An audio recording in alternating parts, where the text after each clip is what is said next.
வாங்க ஃப்ரெண்ட்ஸ், இன்றைக்கி நம்ம என்ன பார்க்க போகிறோம்னா, நம்ம ஒரு செங்கல் கலசல் வச்சுருக்கோம். அதை எப்படி செங்கல் தயார் பண்ணுறாங்க, எப்படி வேக வைக்கிறாங்க, எப்படி வெளியே அனுப்புகிறாங்க, என்ன ரேட்டுக்கு விற்கிறாங்க எல்லான்னு பார்ப்போம். வாங்க ஃப்ரெண்ட்ஸ், இதுதான் ஃப்ரெண்ட்ஸ் நம்ம செங்கல் கலசல் வச்சுருக்க செங்கல் கலசல். இதுதான் மண். இந்த டேங்கில் இருந்தால் தண்ணி வரும். டெய்லியும் மோட்ரு அங்கே பார்த்துருப்பீங்க. இந்த மண் இருக்குல்ல, இந்த இதில் இருந்தால் குறைப்பாங்க. மண் இங்கே இருப்பாங்க, இந்த பக்கம் எட்டு போவாங்க ஃப்ரெண்ட்ஸ். இந்த அப்படி வண்டியில் தள்ளிட்டு போய் கல் அறுப்பாங்க.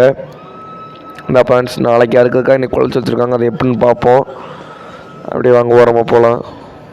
அப்படியே ஓரமாக போய்ட்டு அந்த தான் இது ட்ரம்மு, அங்கேருந்து டேங்கில் இங்கே தண்ணி வரும் ஃப்ரெண்ட்ஸ். அதுலேருந்து தான் நம்ம இந்த மண்ணுக்கு தண்ணி எடுத்து விடணும். தண்ணி எடுத்து விடுவோம். இந்த வண்டியிலேருந்து தான் மண்ணை குழச்சி அந்த வண்டியிலேருந்து தள்ளிட்டு போய் அங்கே கொட்டணும், அங்கே அறுப்பாங்க. இதுதான் ஃப்ரெண்ட்ஸ் மண். இந்த தண்ணி இங்கே இருக்குது. இந்த மண்ணை ஒருத்தர் வந்து குழைப்பார் ஃப்ரெண்ட்ஸ், ஊற வைப்பார். ஊற வச்சு ஒரு 3 நிமிஷம் மண்ணை குழைப்பார். மண்ணை குழச்சி இன்றைக்கி சாயங்காலம் குழச்சி வச்சா நாளைக்கு வந்து ஒரு பெரட்டி நாளைக்கு காலைல விடிய காலைல இந்த இப்போ வண்டி காமிச்சல ஃப்ரெண்ட்ஸ், இந்த வண்டியில் அப்படியே தள்ளிட்டு போய் அங்கே கொட்டணும் ஃப்ரெண்ட்ஸ். அது அப்படியே நம்ம ஒரு ஆளாக இருப்பாங்க ஃப்ரெண்ட்ஸ். பாருங்கள், இந்த மண் அப்படியே நல்ல மண் ஃப்ரெண்ட்ஸ், களிமண். பாருங்கள், அப்படியே சுற்றி பாருங்கள். இப்போ உங்கள்கிட்ட எடுத்து காமிக்கிறேன் பாருங்கள் மண் எப்படி இருக்குன்ட்டு. இது செம்மண் ஃப்ரெண்ட்ஸ். இதில் களிமண் லைட்டாக சேர்க்கணும். பாருங்கள், செம்மண் ஃப்ரெண்ட்ஸ். இதில் களிமண் சேர்க்கணும். களிமண் சேர்க்காட்டி கல் உடவு வரும். பாருங்கள், நீங்கள் இதான் மம்பட்டி இருக்குல்ல, மம்பட்டி தான் பயன்படுத்துவாங்க இங்கே. மம்பட்டியிலேருந்து பயன்படுத்தி அதை வெட்டி வண்டியில் போட்டு வண்டியில் அப்படியே இந்த களம் காமிச்சு இந்த களை தள்ளிட்டு போனோம். கிடப்பாரு நம்ம வச்சுருக்கோம் மண் இழுத்தோட. இந்த இப்போ காமிக்க போகிறாங்க எதில் அறுப்பாங்கன்ட்டு. இதில் தான் ஃப்ரெண்ட்ஸ் அறுப்பாங்க. ஒரு தடவைக்கு 4 கல் வரும் ஃப்ரெண்ட்ஸ். இந்த மண்ணை கையால் எடுத்து இதில் போட்டு லைட்டாக கொஞ்சம் தண்ணி மேலால் தேய்ச்சி அங்கிட்ட ஒரு காமிச்சிருப்பேன் சிவில். அதில் நம்ம இன்சில் வந்து KMR இருக்கும் ஃப்ரெண்ட்ஸ். இதுதான் ஃப்ரெண்ட்ஸ் நம்ம கலாசல். இதுதான் கல் இருக்கிறது. இந்த இப்படியே போவோம் ஃப்ரெண்ட்ஸ். போய் கல்லை பார்ப்போம் ஃப்ரெண்ட்ஸ்.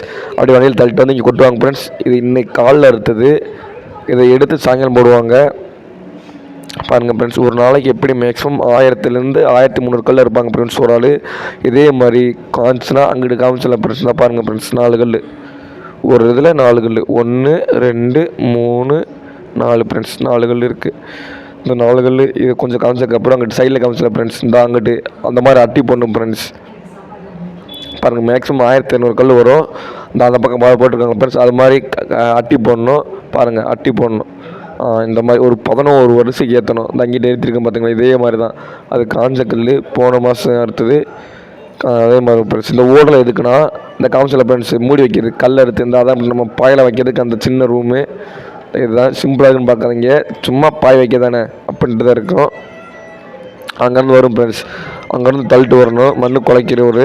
இந்த அங்கிட்டு இன்னொருத்தவங்க அங்கிட்ட இருப்பாங்க. அங்கிட்டு தெரியுதுல ஃப்ரெண்ட்ஸ். அது மொத்தம் 3 பேர் இருப்பாங்க. மொத்தம் 6 பேர் ஒரு நாளைக்கு வேலை வைப்பாங்க ஃப்ரெண்ட்ஸ். இந்த இதில் மட்டும் கல் அறுக்க மட்டும் 6 பேர் வேலை பார்ப்பாங்க ஃப்ரெண்ட்ஸ். வாங்க அடுத்த ஸ்டெப் என்னென்னு பார்ப்போம். இந்த கல்லை எடுத்து மொத்தம் கிளம்பு இதே மாதிரி கல் இருக்கும் ஃப்ரெண்ட்ஸ். இந்த கல்லை எடுத்துகிட்டு வந்து இதே மாதிரி கல் ஏற்றுவோம் ஃப்ரெண்ட்ஸ். இது ஒரு 7 நாள் வேலை. ஒவ்வொரு நாளும் ஒரு 10,000 கல் மேக்ஸிமம் ஏற்றுவாங்க. இதே மாதிரி ஒவ்வொரு அடுப்புலையும் ஒவ்வொரு அடுப்புக்கு 7000 கல். இதே மாதிரி 7 நாள் ஏற்றுவாங்க. 7 அடுப்பு ஏற்றிருக்கோம் இப்போ நம்ம சுற்றி ஃப்ரெண்ட்ஸ். இதே மாதிரி ஃப்ரெண்ட்ஸ் 7 அடுப்பு இருக்குது ஃப்ரெண்ட்ஸ். இந்த பாருங்கள், இதே மாதிரி கல் சுற்றி 7 அடுப்பு அடுக்கி இதே மாதிரி சுற்றி கல்லை வச்சு ஒரு நாள் முழுக்க பூசணும் ஃப்ரெண்ட்ஸ். பூசி நைட்டு சாயங்காலம் தீ வச்சு அடுத்த நாள் இந்த அடுப்பு அடிக்கணும் ஃப்ரெண்ட்ஸ். இதே மாதிரி 7 நாள் இருக்கணும் ஃப்ரெண்ட்ஸ். 7 நாள் கல் அப்படியே உள்ளே கொதிக்கும் ஃப்ரெண்ட்ஸ். நம்ம நினைக்க இந்த பாருங்கள் ஃப்ரெண்ட்ஸ், கல் கீழே போகிற ஒன்றும் உடையாது ஃப்ரெண்ட்ஸ். நம்ம தரமான கல் கொடுக்குறோம் நம்ம. பாருங்கள் ஃப்ரெண்ட்ஸ், இப்படி தான் பிரச்சனை இருக்கும். உள்ளே 7 நாள் தீயாக நெருப்பாக இருக்கும் ஃப்ரெண்ட்ஸ். இது இந்த சீட்டு எதுக்குன்னா மழை வந்தால் போடணும் ஃப்ரெண்ட்ஸ். இல்லாட்டி கல் பூரை வீணாக போயிருந்தாங்கிட்ட விறகல் இருக்கும் பாருங்கள். இந்த வேகாத கல் அதை எடுத்து இங்கே அடிக்கி விடும் ஃப்ரெண்ட்ஸ். இதான் நம்ம நாய்க்குட்டி பார்த்தீங்களா. அதுவும் நம்ம இங்கே நம்மளோட வேலை பார்க்கும். கத்தில் இங்கே நம்ம உட்காந்துக்கலாம் ஃப்ரெண்ட்ஸ். பார்க்குறவங்க ஷேர் பண்ணுங்கள் ஃப்ரெண்ட்ஸ். எல்லா பேரும் தெரிஞ்சுக்கிட்டோம் ஃப்ரெண்ட்ஸ். இந்த வழி தான் ஃப்ரெண்ட்ஸ் கல் எடுத்துகிட்டு இந்த வழி தான் போவோம். கல் ஏற்றிட்டு போய் வேக வச்ச கல் இந்த பக்கம் எடுத்துகிட்டு இப்படியே போவோம். இப்படியே ரோடு